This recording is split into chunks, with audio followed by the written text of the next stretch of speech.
Hello friends, नमस्कार। मैं विकास Ranjan advocate, Muzaffarpur Bihar. आज हम लोग सिविल प्रोसीड्योर कोड 1908 के ऑर्डर 8 रूल 6 पर चर्चा करेंगे, यानी सेट ऑफ।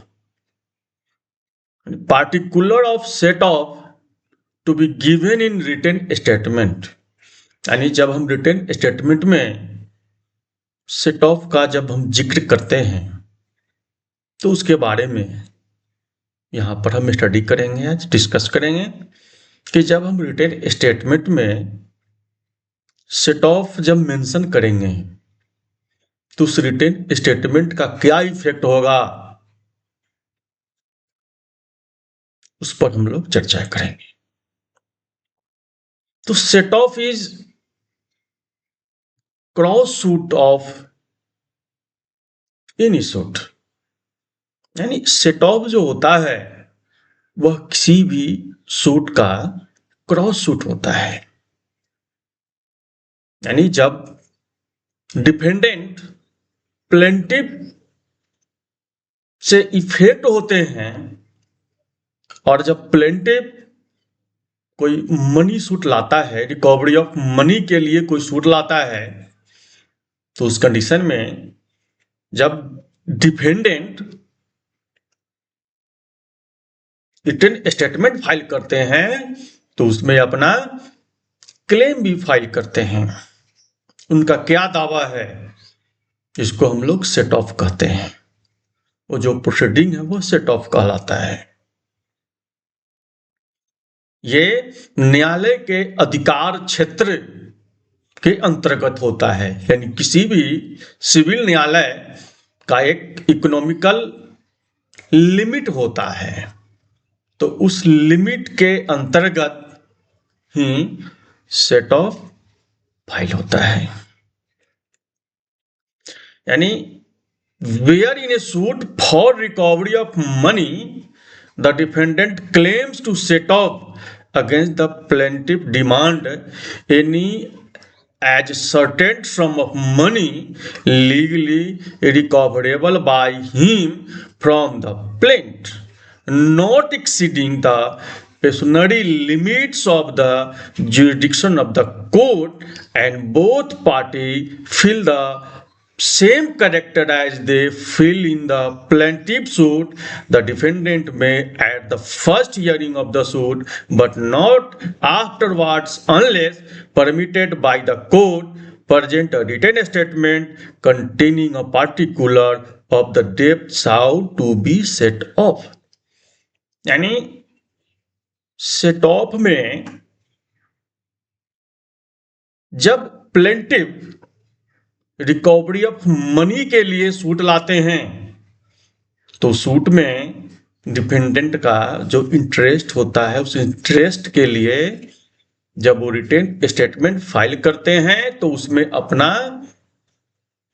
क्लेम भी फाइल करते हैं, अपना क्लेम भी मेंशन करते हैं उस रिटेन स्टेटमेंट में, और कोर्ट से, ऑनरेबल कोर्ट से रिलीफ डिमांड करते हैं, जो कि सेट ऑफ के अंतर्गत आता है। जब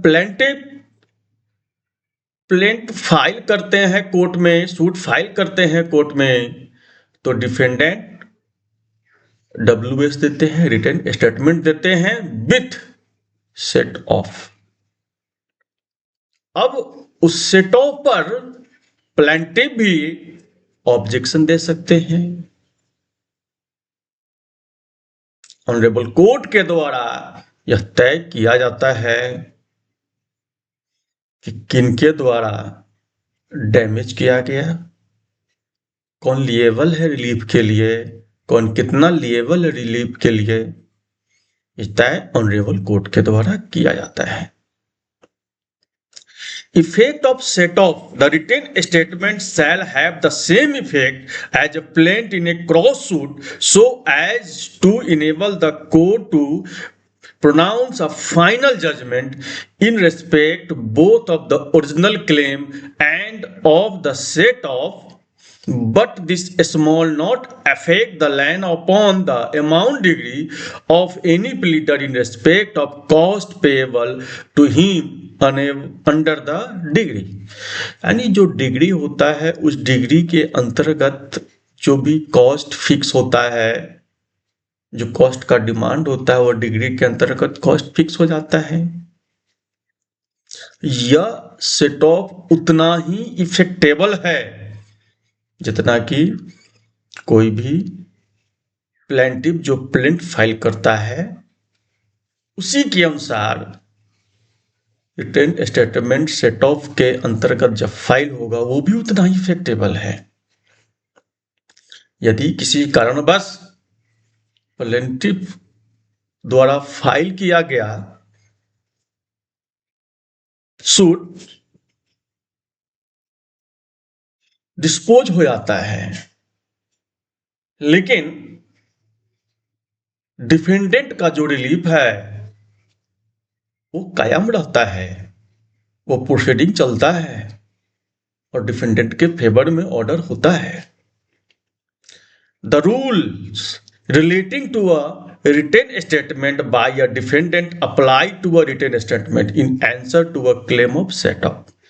यानी प्लेंटिव जब सूट लाते हैं तो डिफेंडेंट रिटेन स्टेटमेंट देते हैं अपना सेट ऑफ के साथ। जब डिफेंडेंट सेट ऑफ के साथ अपना WS देते हैं तो प्लेंटिव भी उस सेट ऑफ के अगेंस्ट अपना ऑब्जेक्शन फाइल करते हैं, लेकिन तय ऑनरेबल कोर्ट को करना है। तो यहां हम लोग केवल सेट ऑफ पर डिस्कस किए हैं। Set of is a cross suit of any money suit when the plaintiff file recovery of money, when the plaintiff file a suit for recovery of money, then the defendant file cross suit as the set off। आज के video में इतना ही। नमस्कार, धन्यवाद।